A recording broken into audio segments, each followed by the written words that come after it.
ประสิทธิภาพของงานที่เปิ้นทำอะมันดีขึ้นการลืมก็น้อยลงทำให้การทำงานมันมีประสิทธิภาพผมก็เลยเอามาฝึกปฏิบัติอย่างนี้เนี่ยนี่คือประโยชนะของการฝึกสติของการฝึกสมาธินะอันนี้คือข้อที่สี่นะข้อที่ห้าท่านผู้ฟังหมดแล้วไม่ใช่ข้อที่ห้าประการที่สามระดับการทำจิตระดับการทำงานของจิตสมาธิแล้วก็ปัญญาเอาลองมาฟังก่อนนะเพื่อบ่ให้เกิดความสับสนในการใช้งานแล้วก็การปฏิบัติธรรมสติก็ดีสมาธิก็ดีปัญญาก็ดีมันสามารถจำแนกสภาวะธรรมและหน้าที่ลักออกจากกันเป็นสามระดับระดับที่หนึ่งความรอบรู้ทางโลกคือสมาธิแล้วก็การระลึกรู้ทั่วไปสภาวะธรรมแล้วก็หน้าที่ลักก็คือการจดจ่อการโฟกัสกับงานหรือว่าการขับรถอย่างปลอดภัยซึ่งทางสภาวะแท้จริงก็คือเอตคัตตาจิตก็คือสมาธิไม่ใช่สติโดยตรงนะเพราะว่าสามารถเกิดร่วมกันกับจิตที่มันเป็นกุศลได้ผลลัพธ์ของมันก็คือว่าช่วยให้ทำงานสำเร็จตามเป้าหมายมีความแม่นยำและมีความปลอดภัยในหน้าที่การงานเอาฝึกสติฝึกสมาธินะทำให้งานมีประสิทธิภาพได้ดีเกิดความแม่นยำบรรลุตามเป้าหมายและผิดพลาดน้อยอันนี้อันแรกอันที่สองสติเท่าทันอารมณ์มันเป็นสติสัมปชัญญะพื้นฐานสภาวะธรรมและก็หน้าที่หลักสติเนี่ยมันทำหน้าที่ระลึกรู้อารมณ์ที่มันกำลังปรากฏเช่นหูตันความโกรธหูตันความโลภโดยจิตบักกระโดดลงไปร่วมวงหรือปรุงแต่งต่อเวลาความโกรธเกิดขึ้นสติเข้าไปหูกำลังโกรธอยู่เนอะเมื่อหูปั๊บเนี่ยความโกรธก็จะลดลงอันก่อนท่านผู้ฟังอ้าวเวลาเกิดความโลภสติเกิดขึ้นความโลภก็จะลดลงแต่ถ้าบ่มีสตินะโอดโถความโลภก็ดีความโกรธก็ดีความหลงก็ดีมันจะถูกปรุงแต่งให้มันฟุ้งซ่านเต็มในอกในใจโลกก็คนบักปฏิบัติศีลบักปฏิบัติธรรมบักเข้าวัดเข้าวาเนี่ยพอชีวิตของเปิ้นกันอีลุงตุงนางเต็มไปด้วยไอ้ยังบ่งโง่นะฮะกันที่จริงก็น่าเอ็นดูนะคนเหล่านี้ที่บ่ได้ศึกษาบ่ได้ปฏิบัติธรรมแต่ถ้าศึกษาและปฏิบัติธรรมเนี่ยความโลภก็จะลดลงความโกรธก็จะลดลงความหลงก็จะลดลงเมื่อความโลภความโกรธความหลงลดลงแน่นอนความทุกข์มันก็จะลดลงเพราะว่าทุกข์ที่เราเจอปัจจุบันเนี่ยมันเกิดจากความโกรธมันเกิดจากความโลภมันเกิดจากความหลงถ้าความโลภโกรธหลงลดลงความสุขมันก็จะเพิ่มขึ้นแต่ถ้าความโลภโกรธหลงมันเพิ่มขึ้นความสุขมันก็จะลดลงนี่ท่านผู้ฟังเพราะฉะนั้นสติเนี่ยมันทำหน้าที่ระลึกรู้อารมณ์ที่มันกำลังปรากฏเสร็จแล้วถ้ามันเป็นความโลภโกรธหลงที่มันปรากฏความโลภโกรธหลงก็จะลดลงแฮมระดับหนึ่งเป็นระดับที่สามสติในสติปัฏฐานท่านผู้ฟังสติในสติปัฏฐานนั้นมันทำหน้าที่ระลึกรู้กายใจตามความเป็นจริงโดยมีปัญญาก็คือสัมปชัญญะเข้าไปหันความจริงว่าอารมณ์รูปนามทั้งหลายขันธ์ห้าก็คือร่างกายของเราเนี่ยรูปร่างของเราเนี่ยจิตใจของเราเนี่ยมันฮ้อว่าขันธ์ห้าชีวิตเราเนี่ยเป็นฮ้อว่าขันธ์ห้าตัวเราเนี่ยเป็นฮ้อว่าขันธ์ห้าขันธ์ห้าเนี่ยมันเป็นของนักพระเจ้าก็เลยบอกว่าปัญจขันธาภาราเฮาเนี่ยพอทรับรองทุกแน่นอนนะอ้าวจะรับก็บ่รับถ้ามันอยากให้กินบ่ให้มันกินเนี่ยโอ้ทุกข์อะคำเนี้ยนะขันธ์ห้านี่มันเป็นของทุกข์มันเป็นอนัตตาไม่ใช่ตัวไม่ใช่ตนบ่สามารถที่จะบังคับบัญชาได้ถ้าหากว่าเราเจริญสติปัฏฐานสี่ไปแล้วเนี่ยมันจะหันเลยว่าขันธ์ห้านั่นไม่ใช่ตัวไม่ใช่ตนบ่สามารถที่จะบังคับบัญชาได้จะหันว่าขันธ์ห้าคือร่างกายจิตใจของเราเนี่ยมันเป็นทุกข์มันเป็นอนิจจังว่ามันบ่เที่ยงทุกขังทนอยู่ในสภาพเดิมได้ยากอนัตตามันไม่ใช่ตัวไม่ใช่ตนบ่สามารถที่จะบังคับบัญชาได้นี่คือสติปัฏฐานสติเพื่อทำให้เกิดการหันอย่างนี้การหันแบบเนี้ยพอน้องว่าเห็นไตรลักษณ์คือเห็นขันธ์ห้าเป็นไตรลักษณ์ อันนี้เป็นสิ่งที่ชาวพุทธควรเห็นที่สุดเมื่อเราเห็นขันธ์ห้าเป็นทุกข์แล้วเราก็จะวางขันธ์ห้าบ่ยึดขันธ์ห้าเมื่อบ่ยึดถือขันธ์ห้าความสุขก็จะเกิดขึ้นเพราะว่าที่สุดของความทุกข์เนี่ยก็คือการยึดถือว่าเป็นตัวเฮาว่าเป็นของเฮาอ่าอ่าพระเจ้าใจคำว่าการยึดถือขันธ์ห้าเนี่ยมันเป็นรากเหง้าของความทุกข์การยึดถือขันธ์ห้าเนี่ยมันเป็นรากเหง้าเป็นเก้าเป็นงูลของความทุกข์ทั้งปวงที่เฮาทุกข์อยู่ถึงวันเนี่ยเอาเพราะว่าเฮายึดถือว่าขันธ์ห้านี่เป็นของเฮาแต่ถ้าว่าเฮาปล่อยเฮาวางเฮาบ่ยึดบ่ถือในขันธ์ห้านะปล่อยให้มันเป็นไปตามเหตุตามปัจจัยตามธรรมชาติมันก็จะบรรทุกพระเจ้าใจคำว่าสังคิเตนะปัญจุปาทานขันธาทุกขาสังคิเตนะปัญจุปาทานขันธาทุกขาแปลว่าเมื่อว่าโดยย่อแล้วการเข้าไปอุปทานยึดมั่นถือมั่นในขันธ์ห้านี่มันเป็นรากเหง้าของความทุกข์ทั้งปวงที่เฮาทุกข์เพราะเฮายึดมั่นในขันธ์ห้าแต่ถ้าเฮาบ่ทุกข์เฮาบ่อยากจะทุกข์เฮาก็จะต้องปล่อยวางขันธ์ห้าบ่ยึดถือมันนะกายใจของเฮาให้มันเป็นไปตามธรรมชาติแต่ว่าการบ่ยึดถืออันอย่างเนี้ยมันมีรายละเอียดนักในวันนี้ก็บ่สามารถที่จะมาอู้ได้เพราะว่าเวลามันมีน้อยนะครับทีนี้ท่านผู้ฟังแห่งอันหนึ่งสติเขาจะสามารถทำให้มันเกิดขึ้นได้อย่างไรสตินั้นมันไม่ใช่ว่าอยู่ๆมันจะลอยโย่งเข้ามาใส่หัวเขาลอยเข้ามาใส่ตัวเขาปุ๊บเพื่อเขามีสติ หรือไปไหว้ไปสาไปขอปูจากับพระพุทธรูปกับเจดีย์กับสิ่งศักดิ์สิทธิ์ที่มันมีในสากลโลกว่าสาธุขอให้ข้าพเจ้ามีสติเตอร์อีนะจะขอบอกใดมันถึงมี เพราะว่าสตินั้นมันเกิดขึ้นโดยที่ไม่ต้องไปขอ มันคนละอย่างกันนะฮะและการขอแบบนั้นมันก็บ่ได้ผลจริงนะมันเป็นของปลอมมันเป็นของจุแต่ว่าสติจะเกิดขึ้นได้โดยการฝึกอ่าการฝึกเนี่ยมันทำให้เกิดสติฝึกอย่างใดอันแรกเลยฝึกอยู่กับลมหายใจฝึกให้เราอยู่กับลมหายใจภาษาพระเพิ่นใจคำว่าอานาปานสติการที่เราอยู่กับลมหายใจเข้าออกเข้าสั้นออกสั้นเข้ายาวออกยาวคือมันอยู่กับลมหายใจแบบเนี้ยมันต้องเพื่อจิตมันฟุ้งซ่านไปทางใดให้มันอยู่กับลมหายใจโอ้เข้าสั้นออกสั้นเข้ายาวออกยาวหายใจเข้าออกเนี่ยนะเพื่อเราโอ้อยู่ตรงนี้แต่ละเวลาวันละเล็กวันน้อยท่านผู้ฟังนั่งนิ่งๆทับหูลมหายใจเข้าออกอย่างสบายๆโดยบ่ต้องบังคับเมื่อจิตใจแอบหนีไปคิดแค่เฮาหูตันบอกอ๋อมันกำลังคิดแล้วก็ปาจิตกลับมาอยู่กับลมหายใจอย่างนุ่มนวลอันนี้คืออานาปานสติฝึกแบบนี้ตลอดนะอยู่กับลมหายใจสติมันก็จะเกิดขึ้นอันนี้คือข้อแรกข้อที่สอง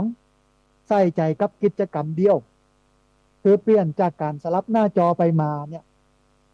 ปัจจุบันนี้สติของคนบ่มีเพราะว่ามันหมุนไปหมุนมามันพอหั่นพอนี่มันบัดจับมันบัดจดจ้องอยู่กับสิ่งใดสิ่งหนึ่งโทรศัพท์นี่ก็ทำลายสติเหมือนกันต่างประเทศเปิ้นหันความสำคัญและประเทศที่เจริญแล้วนี่นะเปิ้นบอกเฮ้อเราอ่อนได้เล่นโทรศัพท์เลยนะท่านผู้ฟังเฮานี่มันมักง่ายชาวพุทธมักง่ายลูกดื้อกันลูกหายกันเอาโทรศัพท์ขวางเฮ้อมันพอโทรศัพท์มันก็ดักแซบอะสบายมากอันนั้นเป็นการไปทำลายลูกหลานนะท่านผู้ฟังหนึ่งมันจะทำให้เราอ่อนสมาธิสั้นสองมันจะทำให้เราอ่อนตาเนี่ยบนบดี เพราะว่าไปดูจอเยอะมีโยมแม่คนหนึ่งตาบอดีนะอยู่ในลำปางเนี่ยเพื่อนก็มาหาพร้อมกับเจ้าหมู่มาทำบุญก่อนที่จะรอเทียนเข้าพรรษานี่ครับเพื่อนก็อู้เลยว่าตาข้าเจ้าบดีแล้วพ่อบอกให้หันละแล้วเพื่อนก็บอกมาเลยว่าที่มันบอกให้หันเนี่ยก็ย้อนดูโทรศัพท์เยอะต่างประเทศเนี่ยเพื่อนหันความสำคัญเพื่อนหันปัญหาแล้วแล้วเพื่อนก็เลยบอกให้เราอ่อนใช้โทรศัพท์สั่งห้ามเลยนะฮะอันนี้คือต่างประเทศเพราะฉะนั้นเนี่ยการจะทำให้สติมันเกิดได้เนี่ยมันต้องใส่ใจในกิจกรรมเดียวเปลี่ยนการสลับหน้าจอไปมาเป็นการระลึกรู้ในสิ่งที่ทำทีละอย่างเช่นเวลากินข้าวคือเฮาหูรสชาติแล้วก็อาการกำลังเคี้ยวกำลังเคี้ยวอยู่กำลังลืนอยู่รสชาติเปรี้ยวหวานมันเค็มลำบะลำคือเฮาหูมันเวลาเดินคือรู้สึกถึงร่างกายที่กำลังเคลื่อนไหวนะโดยแบบเปิดโทรศัพท์พอไปตัว บางคนนี่เปิดพอไปตัวไปตกกลุ่มตกต่อไปจนหั่นจนนี่เกิดอุบัติเหตุตายไว้ก็มีนะฮะนะเป็นอีน้องคนหนึ่งเป็นนักศึกษาเตียวในมหาวิทยาลัยเอาโทรศัพท์มาพอไปตัวกดท่านกดนี่ตกต่อแข่งไปคำต่อนะที่มันเป็นซีเล็กอะนะที่เปิ้นกันมาอย่างไว้ที่ต่อที่ปิดต่อเอาแข่งไปขำต่อเพราะว่าพอโทรศัพท์เดินไปตัวเพราะฉะนั้นสติมันจะเกิดขึ้นได้โดยการใส่ใจกับกิจกรรมเดียวท่านผู้ฟังนะฮะแอมอันหนึ่งติดสัญญาณเตือนก่อนตอบโต้ติดสัญญาณเตือนก่อนตอบโต้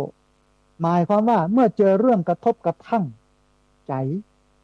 หรือกำอู้ที่มันบ่ถูกใจเมื่อเราสูดลมหายใจเข้าลึกๆหายใจออกยาวๆเพื่อเรียกสติให้กลับมารักษาจิตบ่ปล่อยให้อกุศลเข้าครอบงำจนสำแดงฤทธิ์แสดงพฤติกรรมการกระทำกำอู้ที่มันบดีออกไปอันเนี้ยคือสิ่งที่สำคัญซึ่งวันนี้ที่มันบุกโหตีตากันก็ย้อนบ่มีสติเนี่ยขับรถขับลาไปรถไปจุไปจนไปปาดหน้าปาดตาบางครั้งบางทีบ่จุบ่จนนะปาดกันบ่ได้เนี่ยนะฮะอย่าสติขาดแล้วอ่ะจอดรถลงไปกับยิงกันก็มีอย่าจอดรถมาเจรจากันถ้ามันจนกันนิดหน่อยนะตีกันแทนที่จะเสียสตังค์กับการไปซ่อมรถอย่างเดียวที่มันลุหันกลายเป็นว่าต้องมาเสียสตังค์กันทะเลาะวิวาทกันแถมเผลอเสียชีวิตแถมนะเพราะรถจนกันน้อยเดียวนี่คือขาดสตินะฮะคือหากเขาขาดสติเนี่ยเขาจะใช้ชีวิตเหมือนกับคนละเมอท่านผู้ฟังการขาดสติเนี่ยมันเหมือนกับการเป็นคนละเมอนอนแล้วก็กั้งขึ้นมาละเมอนี่คือกั้งนะคนกั้งคนละเมอคนกั้งคนละเมอเนี่ยคนที่มามีสติเนี่ยเป็นคนที่ปล่อยให้อารมณ์และกับสิ่งแวดล้อมในป่าไป หากมีสติระลึกรู้ตัวอยู่เสมอเขาจะเป็นผู้เลือกทิศทางชีวิตแล้วก็การรักษาจิตใจให้มันผ่องใสเป็นกุศลในทุกสถานการณ์อาตมาภาพก็ชอบนะชอบปานักเรียน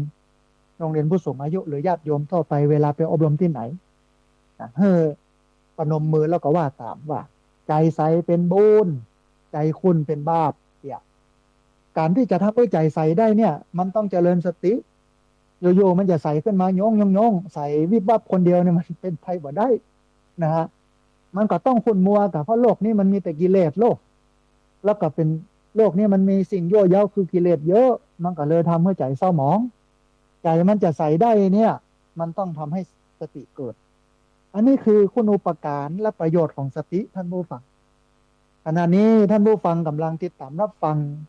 รายการธรรมาภิวัตรอันเป็นรายการวิทยุเพื่อการเผยแผ่พระพุทธศาสนาส่งเสริมการศึกษาและพัฒนาสังคมรายการนี้รับผิดชอบโดยอาตมาตำบลศพปาดอำเภอแม่เมาะจังหวัดลำปางรายการนี้ออกอากาศทุกวันอังคารในเวลาตี 3ไปจนถึงตี 5ผ่านทางสถานีวิทยุในเครือข่ายสถานีวิทยุคลื่นสีขาวพระชาประชาซึ่งมีอยู่หลายคลื่นหลายสถานีหลายจังหวัดออกอากาศผ่านทางเฟซบุ๊กไลฟ์ซึ่งเป็นไลฟ์สดของสถานีวิทยุวัดฝ่ายหินจังหวัดเชียงใหม่และเฟซบุ๊กของอาตมาภาพระสาธิตธีระปัญโยบันทึกเทปเอาไปออกอากาศผ่านทางสถานีวิทยุเพื่อการศึกษาและพัฒนาอาชีพเรดิโอเน็ตเวิร์ก FM 99.50 เมกะเฮิรตซ์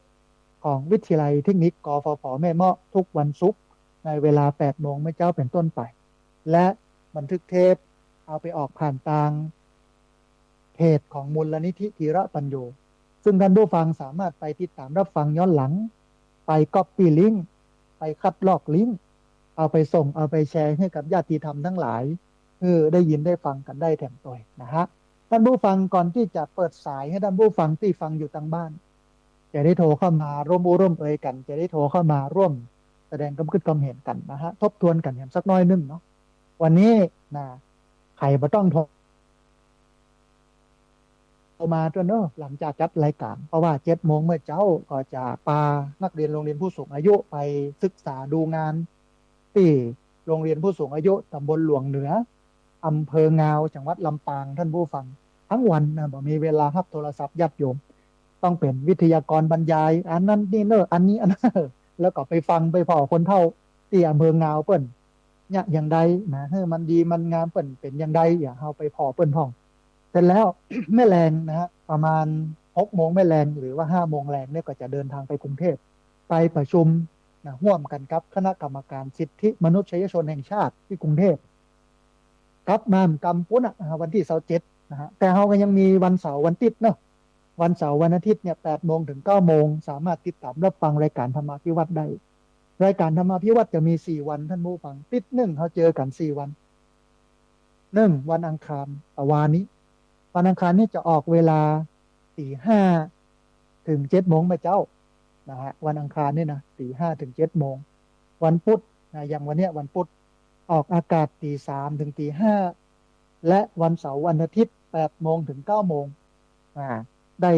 ได้หลายช่องทางแต่ว่านี่มีโยมจากสหรัฐอเมริกานะแคลิฟอร์เนียเพิ่นเข้าม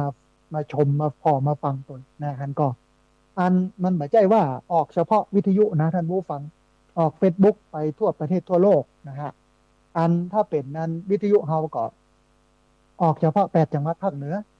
เชียงใหม่ลำพูนลำปางแต้น่านพะเยาเชียงรายแม่ฮ่องสอนนะฮะ อันนี้เรื่องแรกเรื่องที่สองก็อู้ถึงเรื่องสติเนาะ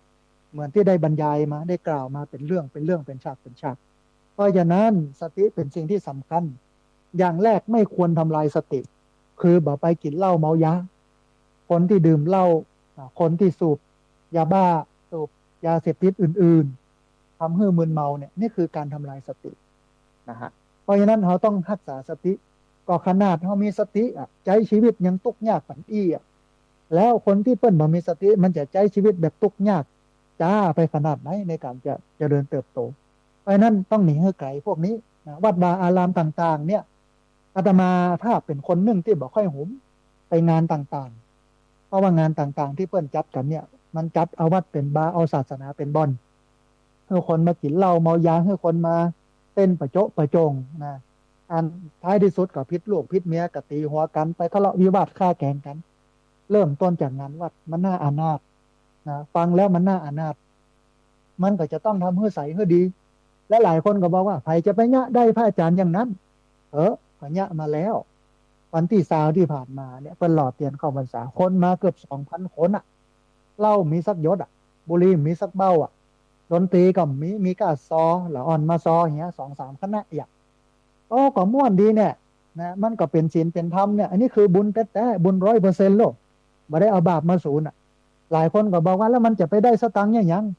ก็จัดเพื่อให้คนมามีศีลมีธรรมจะไปจัดเอาสตังค์อย่างใดสตังค์นั้นมันเป็นอันที่สองอันแรกก็คือต้องการให้โยมมาฝึกหัดคัดเก่าตัวเก่าตามหลักศีลสมาธิปัญญาสตังค์นั้นมันเป็นเรื่องที่สองแต่ถ้าเราเอาสตังค์เป็นเรื่องแรกมันก็ทำลายศีลธรรมได้เงินแต่ศีลธรรมของคนเสื่อมทรามลงอันนี้อาตมาภาพบ่เนี่ยมันบ่ดีนะเพราะฉะนั้นถ้าจะได้มามันก็ต้องได้มาโดยถูกโดยต้องนะฮะอันนี้คือเรื่องที่สองเรื่องที่สามเรื่องของการสร้างพระธาตุเจดีย์ท่านผู้ฟังท่านอาจารย์พระครูอภิวัฒนวิกรมเปิ้นก็บอกไว้ว่าเดี๋ยวถ่ายรูปเจดีย์มาให้กำเนิดที่สร้างมาแล้วนะเนาะเปิ้นก็จะหาเจ้าภาพมาให้นะฮะเดี๋ยวก็ต้องอู้กับเจ้าภาพเก่าก่อนว่าเปิ้นจะยังได้ถ้าเปิ้นยินดีนะก็จะได้แจ้งอาจารย์พระครูว่าเจ้าภาพเก่าเปิ้นยินดีพระอาจารย์สร้างได้อาจารย์พระครูนะเพิ่นก็จะได้มาแปลงมาสร้างขึ้นมาแล้วมันเสร็จนะฮะอันนี้ก็เป็นเรื่องที่สามนะมีอยู่3 เรื่องเนาะในอู้กับท่านผู้ฟังวันนี้นะฮะท่านผู้ฟังนะอันตอนนี้ได้เวลาเปิดสายให้ท่านผู้ฟังที่อยู่ทางบ้านได้โทรเข้ามาก่อนที่จะเปิดสายนั้นเดี๋ยวมาทักทายญาติโยมที่ฟังทาง Facebook ก่อนนะฮะมีแม่สุแก้วคำอ้วนมีคุณโยมมันมัดนาอัมพันธ์มีคุณโยมที่ชื่อเป็นภาษาอังกฤษโยมรัตดานะฮะมีคุณโยมบุญเรืองชัยเงินมีคุณโยมสายสมรแก้ววรรณามีคุณโยมอัมพลสายเปงอันคุณโยมอัมพลสายเปงนี่พี่น้องบ้านสวนป่าแม่เมาะมีคุณแม่ฟองจันทร์แก้วมูลแม่ฟองจันทร์แก้วมูลนักเรียนโรงเรียนผู้สูงอายุ7 โมงนะแม่เนอะ มาปะกันที่อบตนะเพราะว่า7 โมงนี้จะเดินทางไปที่อำเภอเงานะฮะมีไผ่แฮมมีโยมแซมนะโยมบ้านซบเตินโยมแซมเปิ้นกำลังจะออกไปยากการทำงานหรือว่ากำลังยากการทำงานอยู่มีแม่สีทรเปรมจิตแม่สมจิตอินทรวิจิตรนะฮะแล้วก็มีโยมที่ชื่อเป็นภาษาอังกฤษเห็น2-3 คนต้องขอสุมาอภัยนะฮะที่ไม่ได้เอ่ยนามนะฮะเอาละท่านผู้ฟังตอนนี้เปิดสายให้ท่านผู้ฟังที่ฟังอยู่ทางบ้านจะได้โทรเข้ามาร่วมร่วมเอ่ยกันจะได้โทรเข้ามาร่วมแสดงความคิดความเห็นกันนะฮะเรียนเชิญเจริญพรเนอร์ท่านผู้ฟังเนอะโทรเข้ามาได้ที่เบอร์064 125 4122เบอร์064 125 4122แต่เวลาญาติโยมโทรเข้ามาหนึ่งจะต้องหลีเสียงวิทยุหรือว่าอยู่ไกลจากวิทยุฟังทางโทรศัพท์เอานะฮะเจริญพรเนอะพี่น้องที่ติดตามรับฟังอยู่ไม่ว่าจะเป็นเชียงใหม่ลำปูนลำปางแพร่น่านพะเยาเชียงรายแม่ฮ่องสอนฟังทั่วประเทศทั่วโลกทางเฟซบุ๊กโทรเข้ามาได้ที่เบอร์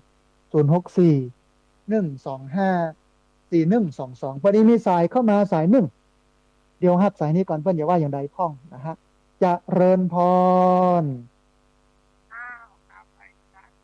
โอ้สาธุแม่น้อยกาดนัดเนาะ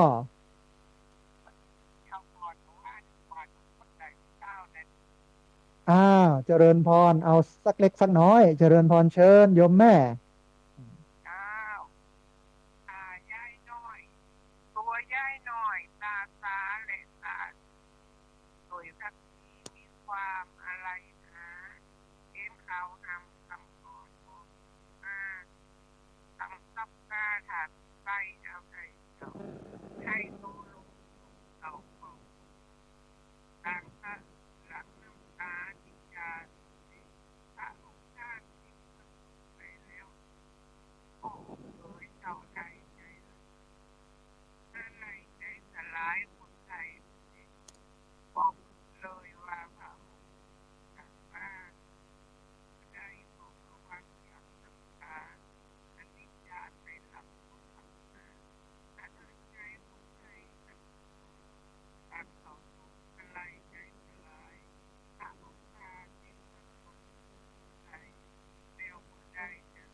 สาธุอนุโมทนาบุญกับแม่น้อยกาดนัดที่เอากรอนไว้อาลัย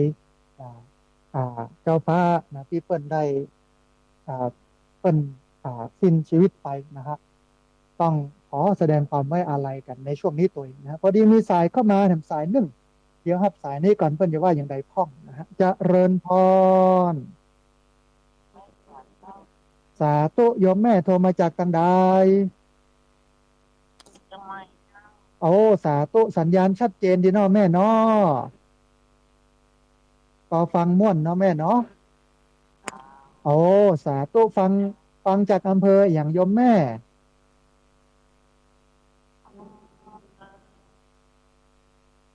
อำเภอดอยสะเก็ดเนาะแม่เนาะอนุโมทนาบุญกับแม่เนอะที่ติดตามรับฟังแล้วก็โทรเข้ามาให้กำลังใจกันเนอะสาธุเจริญพรสาธุได้กำลังใจจัดนักเจริญพรโยมแม่จากดอยสะเก็ดนะฮะญาติโยมเรียนเชิญเจริญพรเนอะโทรเข้ามาได้ที่เบอร์064 125 4122เบอร์064 125 4122เรียนเชิญเจริญพรได้โทรเข้ามาร่วมเอ่ยกันโทรเข้ามาร่วมแสดงความคิดความเห็นกันนะฮะพอดีมีสายเข้ามาสายหนึ่งโทรเข้ามาญาติโยมอู้กันดังๆหน่อยหนึ่งเนอะเดี๋ยวญาติโยมทางบ้านบ่ได้ยินนะฮะจะเริญพร สาธุเจริญพรหลวงพ่อเนาะเจริญนมัสการครับหลวงพ่อเนาะโอ้หลวงพ่อเชียงดาวสัญญาณเป็นอย่างไรบ้างครับที่อำเภอเชียงดาวจังหวัดเชียงใหม่ชัดเจนดีเนาะกราบขอบพระคุณหลวงพ่อที่ติดตามรับฟังแล้วก็โทรเข้ามาให้กำลังใจกันนะครับสาธุครับสาธุอนุโมทนาบุญกับหลวงพ่อนะเพิ่นฟังจากเชียงดาวเชียงใหม่หลวงพ่อฟังประจ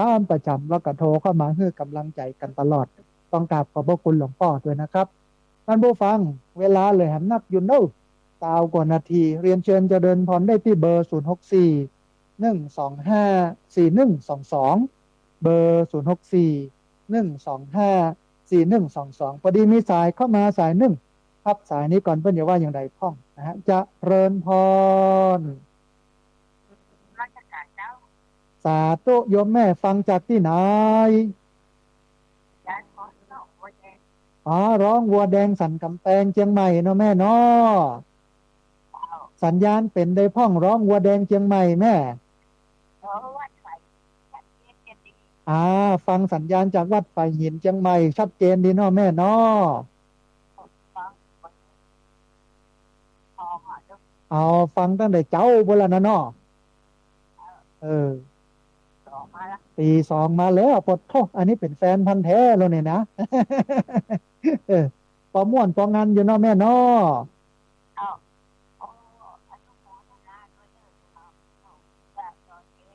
อ่า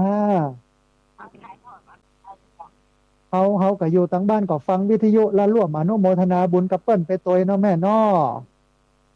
โอ้สาธุอนุโมทนาบุญกับโยมแม่ร้องวัวแดงสันกำแพงเนาะสาธุนายโยมแม่จากร้องวัวแดงสันกำแพงนะฮะท่านผู้ฟังเรียนเชิญเจริญพรเนาะที่เบอร์0641254122เบอร์0641254122พอดีมีสายเข้ามาสายหนึ่งเดี๋ยวครับสายนี้ก่อนเพื่อนอย่าว่าอย่างใดพ้องนะฮะจะเริญพรสาธุโยมแม่แนะนำตัวน้อย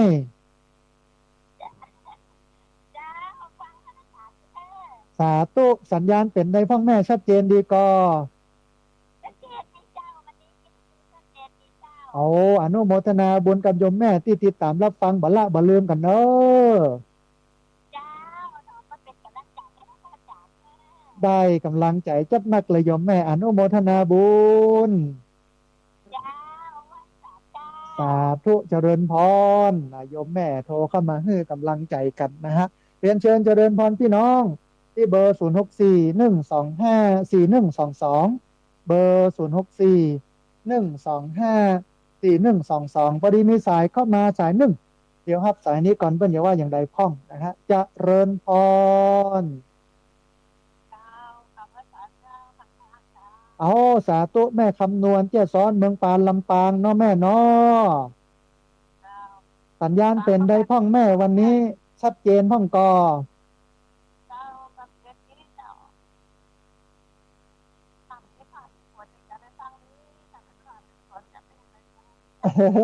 มันสัญญาณบ่ค่อยดีเนาะถ้าฟ้าฝนมาเนาะเอออืมฟังตั้งแต่เจ้าบุรกาแม่เป็นได้พ้องวันนี้ธรรมะวันนี้เป็นได้พ้องฟังแล้วชื่นใจเนาะแม่เนาะอืม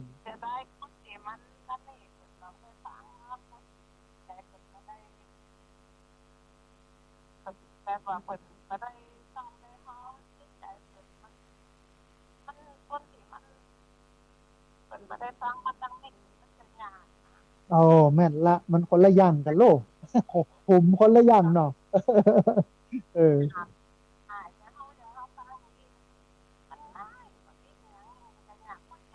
อ่าแม่น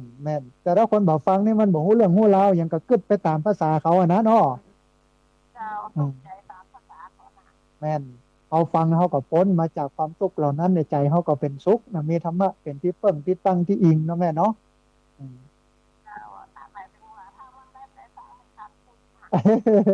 ว่ามันได้ไม่ได้ฟังเหมือนยาเสพติดเนี่ยถึงวันนี้นะเนาะอ่าว่าเป็นอย่างแม่บุญไผ่บุญมันไผ่ทำบุญอย่างใดก็ได้อย่างนั้นเนาะเอานี่อยู่กับศีลกินกับธรรมเนี่ยชีวิตมันก็จะสุขสบายเรื่องราวมันจะลดลงเลยนะถ้าอยู่กับศีลกินกับธรรมเนี่ยนะอืมถ้าบ่เอาศีลเอาธรรมเนี่ยมันตกมาเรื่อยๆนะโมจักอย่างเป็นอย่างอะเนาะอืม โอ้อนุโมทนาบุญกับแม่คำนวณแจ้ซ้อนเมืองปานลำปางเนอะสาสาธุเจริญพรเรียนเชิญเจริญพรนะพี่น้องเนอะที่เบอร์0641254122เบอร์0641254122ท่านใดที่โทรเข้ามาแล้วบัดติดโทรเข้ามาแล้วบัดได้รับสายพยายามเนื่อท่านผู้ฟังพอดีสายเปิ้นโทรเข้ามากันนักมันก็เลยบอกให้ติดนะฮะแต่ถ้ามีความพยายามก็ถึงติดนะฮะพอดีมีสายเข้ามาถึงสายหนึ่งครับสายนี้ก่อนนะเปิ้นจะว่าอย่างใดพ้องนะฮะจะเริญพร สาธุโยมแม่ฟังจากตังใดที่ไหน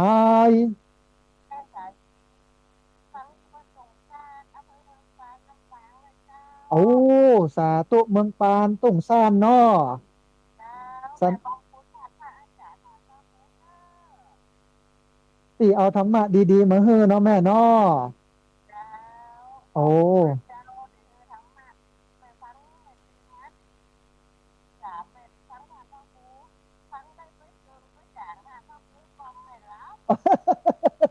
ว่าโอ้มันก็ดีกะม่วนไปตัวฟังไปตัวรับไปตัวอย่างเงี้ยกันเนาะเออ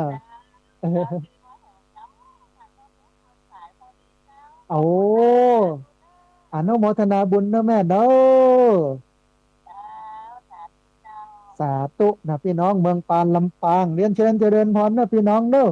เชียงใหม่ละปูนลำปางแป้น่านพะเยาเชียงรายแม่ฮ่องสอนฟังทั่วประเทศทั่วโลกโทรเข้ามาได้ที่เบอร์0641254122เบอร์0641254122เวลาแหลมประมาณ20กว่านาทีนะฮะได้แหมจับหลายสายญาติโยมที่โทรเข้ามาแล้วบัดติดโทรเข้ามาแล้วบัดได้รับสายโทรมาเนอะที่เบอร์0641254122พอดีมีสายเข้ามาสายหนึ่งเดี๋ยวครับสายนี้ก่อนเปิ้ลจะว่าอย่างไรพ้องนะฮะจะเริญพรสาธุโยมแม่สัญญาณเป็นได้พ้องชัดเจนดีนอ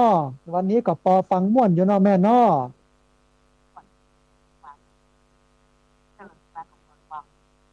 เอาตื่นมากับเปิดฟังเอาธรรมะเป็นมิตรคู่เรือนเป็นเพื่อนคู่ใจเนาะแม่เนาะอืมเอาอนุโมทนาบุญกับโยมแม่จัดหนักที่ติดตามรับฟังแล้วก็โทรเข้ามาให้กำลังใจกันเนอะสาธุเจริญพรสาสาธุโยมแม่โอ้อนุโมทนาบุญแต่คือท่านผู้ฟังคนทักธรรมนี่มันจะเจริญนะคนที่จังธรรมนี่มันจะเสื่อมอ่าพระเจ้าเป็นว่าไว้แบบนี้ธรรมะเทศสีปราพะโว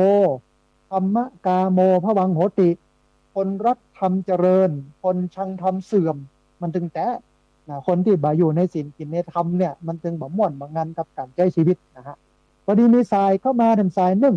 ครับสายนี้ก่อนเปิ้ลอย่าว่าอย่างใดพ้องนะฮะจะเริญพรอ๋อแม่สุแก้วคำอ้วนสารปีเจียงใหม่เนาะสัญญาณเป็นได้พ้องแม่ชัดเจนดีกอโอ้สาธุอนุโมทนาบุญ สาธุแม่สุแก้วคำอ้วนนะมีโยมที่ติดตามรับฟังทางเฟซบุ๊กของอาตมาภาพเพิ่มเข้ามาเนาะมีคุณแม่กนกพิชชัยนาเมืองฝางมีคนโยมรุ่งสุริยวงศ์นะที่อ่านเมทะนะกลุ่มฮักน้ำจางอนุโมทนาบุญไปเนอะโยมรุ่งสุรีนะฮะท่านผู้ฟังเวลาเลยหันนักอยู่เนอะได้หลายสายนะที่ฟังกันอยู่นะโทรเข้ามาเนอะที่เบอร์0641254122เบอร์0641254122พอดีมีสายเข้ามาโอดลุดไปตอนนี้มีสายที่บัตรได้รับอยู่ประมาณ19สายนะฮะญาติโยมที่โทรเข้ามาแล้วบัตรติดโทรเข้ามาแล้วบัตรได้รับสายโทรเข้ามาใหม่โน้ที่เบอร์0641254122เบอร์064125 4122พอดีมีสายเข้ามาสายหนึ่งรับสายนี้ก่อนเนอะนะฮะเจะเริญพร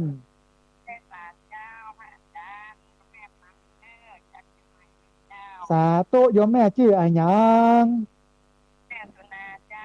แม่สุนา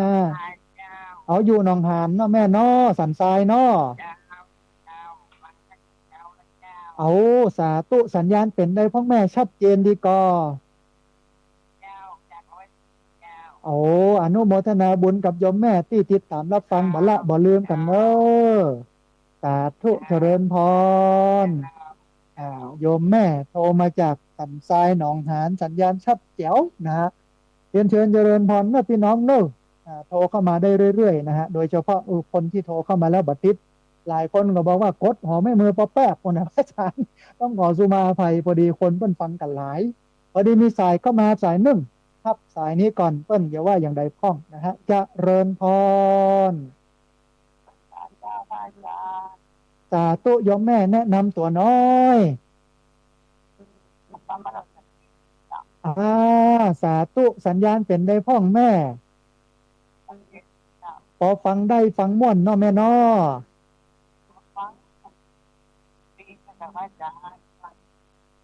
อ่าฟังแล้วมันทำให้สุขใจเนาะแม่เนาะอืมอันโยมแม่หายไปจัดเมินนะบอกให้โทรมาเนอะ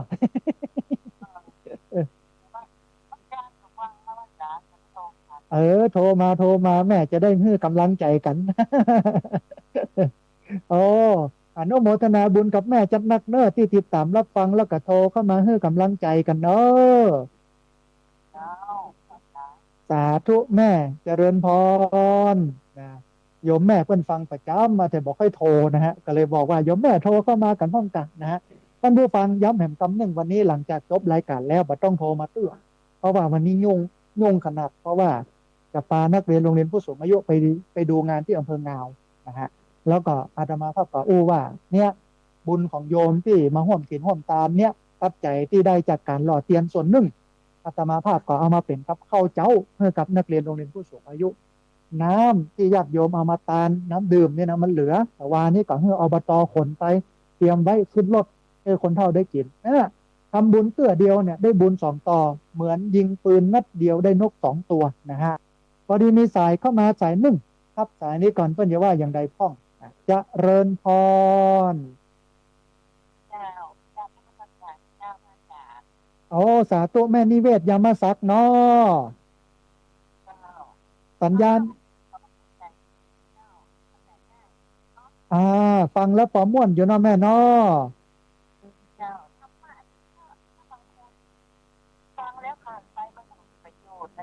อ่า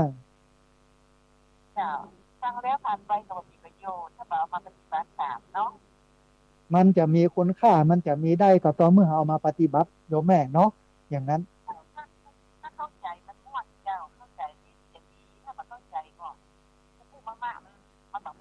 แม่นแต่รายการนี้เนี่ยเวลาพระอาจารย์แสดงธรรมเหมือนพระพุทธเจ้านะเหมือนเปิดเปิดไฟในที่ติดไฟในที่มืดเปิดของในที่ปิดมันสว่างมันโหมันแจ้งเนาะแม่เนาะนะ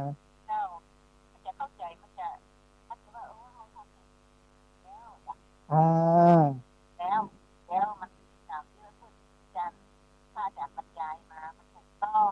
อ่า โอ้อันนี้เป็นตัวอย่างของพุทธศาสนิกชนที่ดีคือฟังแล้วเข้าใจบ่ใช่เข้าใจบ่ได้ต้องเอาไปปฏิบัติตัวนะเออ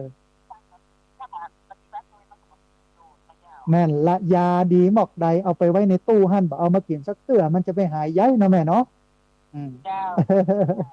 อนุโมทนาบุญกับแม่นิเวศเนาะสาธุแม่เจริญพร สาธุนะแม่นิเวศยามศักดิ์เชียงใหม่นะฟังสัญญาณชัดเจนนี้มีคุณโยมชุติการรอดพยัญชนะพี่น้องลำปางนะติดตามรับฟังรายการมาตลอดต้องอนุโมทนาบุญมีเวลาแห่งประมาณ17 นาที18 นาทีพี่น้องโอ้เวลานักอยู่เนอะที่บัได้โทรเข้ามาหรือว่าที่โทรเข้ามาแล้วบัดติดโทรเข้ามาแล้วบัได้รับสายโทรเข้ามาใหม่เนอะที่เบอร์064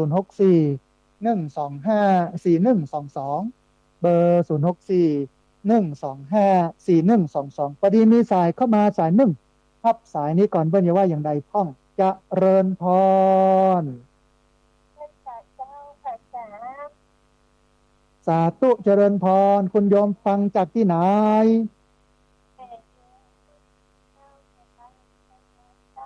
แม่ปราณีบ้านห้วยฮีเนาะแม่เนาะโอ้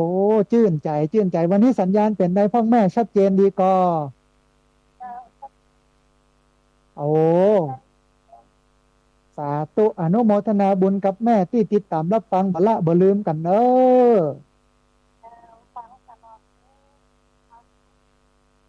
โอ้สาธุฟังแล้วชื่นใจมีกำลังใจแหมจับหนักอนุโมทนาบุญกับแม่เนอเป็นใดพ่อแม่บรรยากาศเล่าคือกันฟังกันเหรอม่วนก็เออคนนักคนหลายเป็นดีม่วนดีงันเนาะแม่เนาะอืมสบายใจเนาะอยู่กับศีลกินกับธรรมเนี่ยเนาะแม่เนาะอืมโอ้อนุโมทนาบุญนะแม่เนอะสาธุเจริญพรโยมแม่นะปานีเนาะโทรเข้ามาให้กำลังใจกัน เวลาเหลือประมาณ16 นาทีท่านผู้ฟังเรียนเชิญเจริญพรที่เบอร์0641254122เบอร์0641254122นะฮะ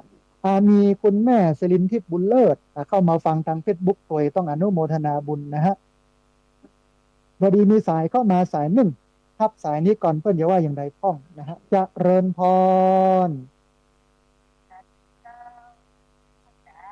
สาธุโยมแม่ฟังจากตังใดฟังจากที่ไหน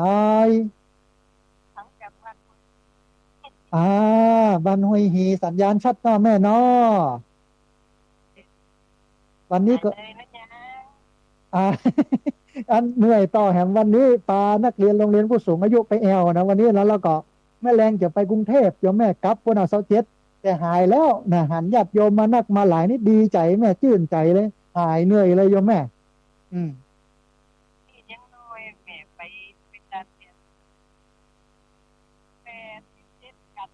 โต800 กว่ากันเนาะนะโอ้ไม่ใช่ธรรมดานะเนาะนะฮะเนี่ยเฮากินเฮาตานเฮาม่วนเฮางันกัน อนุโมทนาบุญกับแม่ที่ติดตามรับฟังแล้วก็โทรเข้ามาให้กำลังใจกันเนอะโทรมาพ่องจะได้มีกำลังใจอนุโมทนาบุญแม่โอ้แม่นละเนี่ยกินนั่นกินหวานตามม่วนแต่เนาะแม่เนาะอืมโอ้สาธุเนอะแม่เนอะแม่นมันปอม่วนปองงานอย่างเงี้ยเป็นแล้วมันเป็นงานบุญแต่มันเหมือนมีเหล้ามียามีความวุ่นวายเนาะแม่เนาะอืมอนุโมทนาบุญกับแม่เนอะสาธุเจริญพรสาธุนะโยมแม่บ้านห้วยฮีนะโทรเข้ามาให้กำลังใจกัน เวลาแหลมจัดนักนะประมาณ10 กว่านาทีท่านผู้ฟังเรียนเชิญเจริญพรที่เบอร์0641254122เบอร์0641254122นักเรียนโรงเรียนผู้สูงอายุท่านใดติดตามรับฟังอยู่โทรเข้ามากำเนอะเดี๋ยวจะได้อ่านแจ้งว่าตอนนี้7 โมงนี่ให้มาปะกันที่อบตนะเดี๋ยวเราก็จะเดินทางไปที่อำเภองาวนะฮะพอดีมีสายเข้ามาสายหนึ่งทับสายนี้ก่อนนะเพื่อนจะว่าอย่างไรพ้องเจริญพรเจริญพรเอาสายหลุดไปญาติโยมที่สายหลุดไปโทรเข้ามาไม่เนอะคนที่โทรเข้ามาแล้วบัดติดโทรเข้ามาแล้วบัดได้รับสายแล้วก็ญาติโยมที่พยายามโทรเข้ามาที่เบอร์06412541220641254122พอดีมีสายเข้ามาสายหนึ่งรับสายนี้ก่อนเพื่อนจะว่าอย่างไรพ้องนะฮะเจริญพร สาธุโยมแม่เอาสาธุต้องขออภัยโยมแม่เพิ่นโทรกันเข้ามาหลายหัวแม่มือ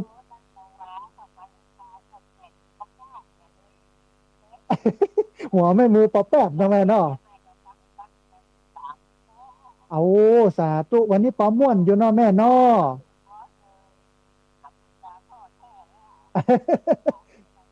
โอ้สาธุบดีท้อแม่บดีท้อตอนนี้ติดแล้วใจเนาะขึ้นสีขาวนะเจ้าโอ้เปิ้นกินเปิ้นตานแต่เนาะแม่เนาะเจ้าแม่ไปถวายค่ะแล้วเจ้าอ่าโอ้ยอนุโมทนาจำให้บ่ได้มันตาลายบัดละ เจ้า หนักล้ำไปแม่ร้องที่ทางประการแม่อ่าจำได้ละจำได้ละนะ เอาบ้านหนองนาเอาไปถวายมันแม่โมทนาบุญเอากระปางแม่ไปเนาะโอ้สาธุอนุโมทนาบุญกับแม่ที่เป็นสะพานบุญเนอะเจ้าสาแม่ธุฟังตลอดแล้วชื่นใจขอโทโยมแม่ษไปเจ้าโทรมาแม่พยายามโทรหน่อยโทรให้มากำลังเจ้าใจกัน ก็ปวดแขนน้อย พอดีต้องขออภัยเพราะว่าเปิ้นโทรกันเข้ามาหลายสายเหลือเกินนะเจ้าแม่เนาะเจ้าอืเจ้ามอนุโมสาธุทนาบุญกับเจ้าแม่เนอะเจ้าสาธุนะแม่บ้านหนองห้าแล้วก็เป็นสะพานบุญตัวพี่น้องที่เปิ้นมาบ่ได้นะเอามากินมาทานกันอันเนี้ยคือเขาก็สามารถเป็นสะพานบุญได้นะฮะทีนี้มันมีเรื่องหนึ่งท่านดูฟังในเรื่องของการสร้างเจดีย์เดี๋ยวรออันเจ้าภาพเก่าเปิ้นถ้าเปิ้นถ้าอาจารย์ยังบ่พร้อมเตื้อนะแล้วก็เปิ้นอนุญาตให้สร้างใหม่ได้นะสร้างเพิ่มเติมได้เนี่ยได้จะได้กราบเรียนท่านอาจารย์พระครูอภิวัฒนวิกรมเสร็จแล้วเปิ้นก็จะ อู้เอ๋ยกับศรัทธาได้มาสร้างกันนะฮะเนี่ยมันก็จะเป็นอานิสงส์อาตมาภาพก็บอกกันลูกศิษย์ลูกหาที่อยู่ด้วยกันคนเฒ่าคนแก่นะว่าเราทำบุญเราไม่ต้องไปหวังอะไรยังได้นักได้น้อยไม่ต้องไปสนใจเดี๋ยวป่าแล้วมีบุญมันจึงเกิดอันนี้เกิดแต่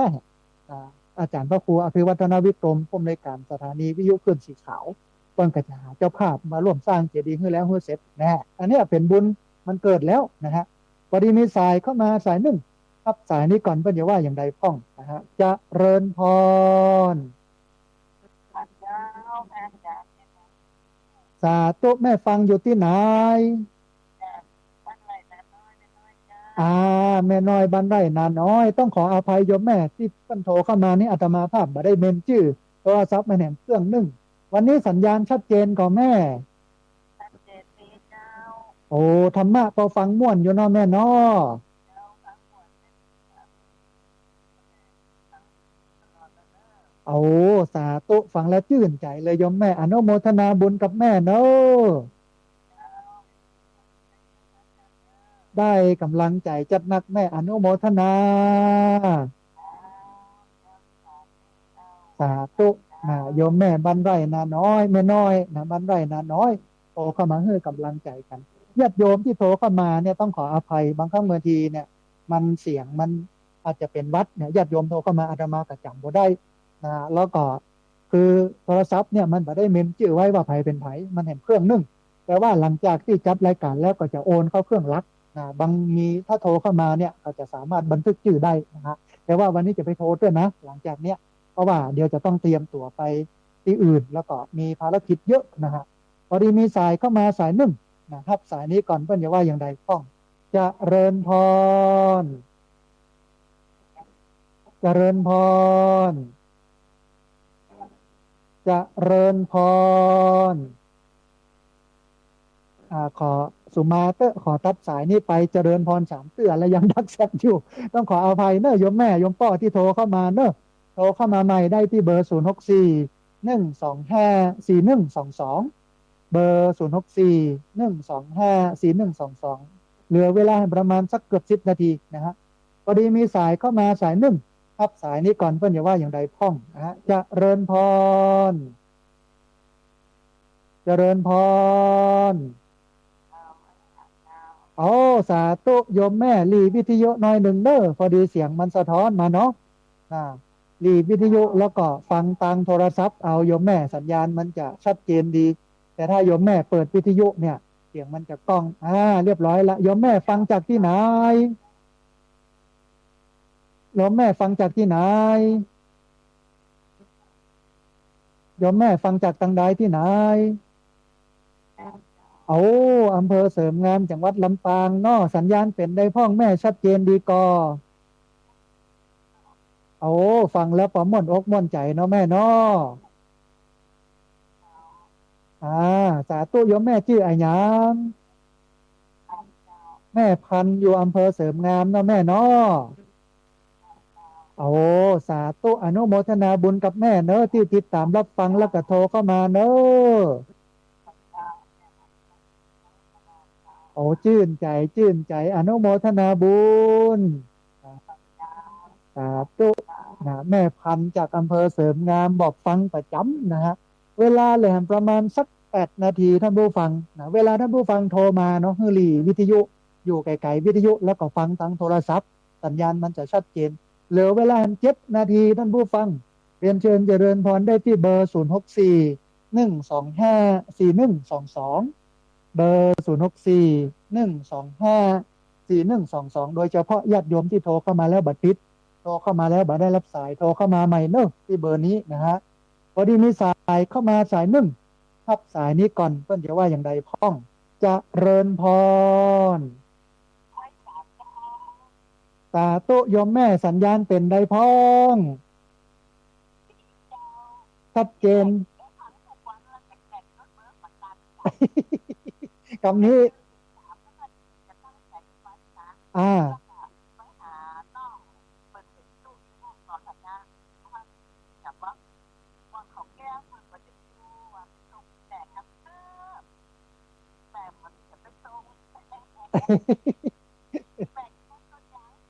เอาลำปางนี่เนาะกาดต้นยางนั่นกะอ่าเคยอันตำบลพิชัยเนาะแม่เนาะเออนั่นเอ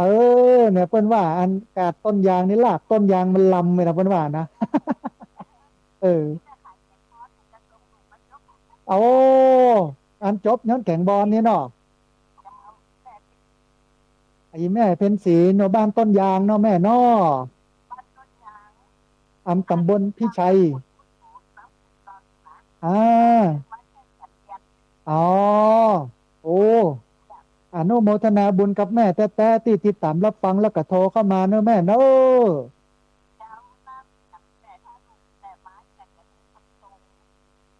อ่ามากินมาตามพ่วมกันเนอะแม่เนอะอ่าอายุมันขวัญยืนอยู่ดีมีสุขนะแม่เนอะ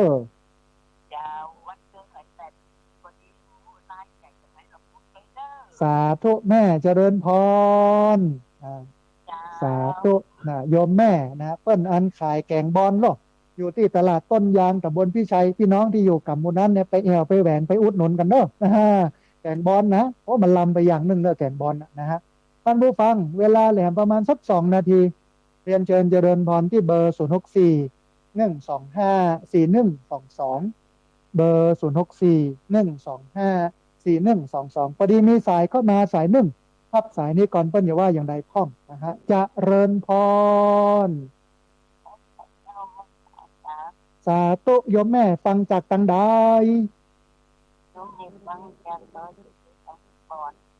ดอยสะเก็ดเนาะแม่เนาะโอ้สาธุสัญญาณเป็นได้พ้องแม่สัญญาณชัดเจนดีกอโอ้สาธุโอ้สาธุได้หับแล้วนายโยมแม่ชื่ออายัง